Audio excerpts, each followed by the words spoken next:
আজকে শেয়ার করব রেস্টুরেন্টের সবথেকে জনপ্রিয় একটা খাবার ক্যাশিউ নাট সালাদ। আর এটা আমি বাসায় বানিয়ে দেখাবো। বাসায় থাকা উপকরণ দিয়ে আমি এই সালাদটা বানিয়ে দেখিয়েছি। এটা খেতে কিন্তু অসম্ভব টেস্টি হয়ে থাকে। এটা বানানোর জন্য 3 কালারের ক্যাপসিকাম নিয়েছি, একটা গাজর নিয়েছি খোসা ফেলে এবং একটা শসা নিয়েছি, সেই সাথে একটা পাকা টমেটো নিয়েছি। আর সবগুলো কিন্তু ভালো করে ধুয়ে নিয়েছি। এখন আমি ক্যাপসিকাম এবং অন্যান্য সবজিগুলো স্লাইস করে কেটে নিব, একটু মানে ঘন কুচি করে বা পাতলা কুচি করে কেটে নিচ্ছি। চাইলে এখানে লম্বা বা স্লাইস করে পেঁয়াজ কুচি করেও দিয়ে দিতে পারবেন, তবে আমার কাছে পেঁয়াজটা পার্সোনালি ভালো লাগে না, এই কারণে দেইনি। শসা, গাজর আর ক্যাপসিকাম আমি 1/4 কাপ করেই নিয়েছি, আর টমেটো নিয়েছি 2 টেবিল চামচ পরিমাণে। এরপর মুরগির মাংস নিয়েছি হাফ কাপ, সাথে দিয়ে দিচ্ছি আদা রসুন বাটা, জিরা, মরিচ এবং ধনিয়ার গুঁড়া, সামান্য একটু কালো গোলমরিচের গুঁড়া, হাফ চা চামচ সয়া সস, স্বাদ মতো লবণ দিয়ে ভালো করে মেখে নিয়েছি। এরপরে এখানে দিয়ে দিচ্ছি কর্নফ্লাওয়ার 2 টেবিল চামচ পরিমাণে, অল্প অল্প করে দিয়ে তারপর কিন্তু ভালো করে মিশিয়ে নিতে হবে।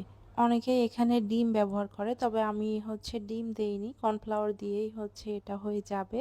তো ভালো করে মিশিয়ে নেওয়ার পরে এখন একটা ফ্রাই প্যানে বা একটা কড়াই আমি তেল দিয়ে দিচ্ছি। তেল দেওয়ার পরে তেলটা যখন কুসুম গরম হবে ঠিক তখন এখানে 1 কাপ পরিমাণে ক্যাশিউ নাট দিয়ে দিচ্ছি।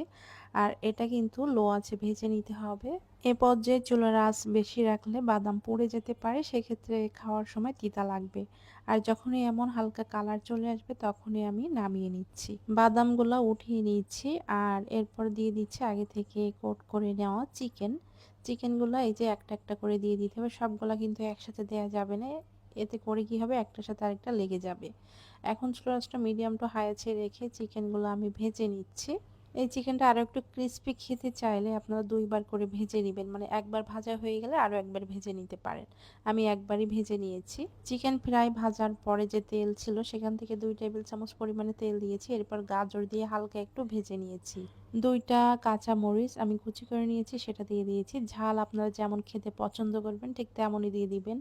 এরপর ক্যাপসিকামগুলো দিয়ে দিচ্ছি, দিয়ে আবারও একটু হালকা ভেজে নিব। এরপর সামান্য একটু লবণ দিয়ে দিব, লবণটা একটু বুঝে শুনে দিবেন কারণ এখানে আমরা সস ব্যবহার করব।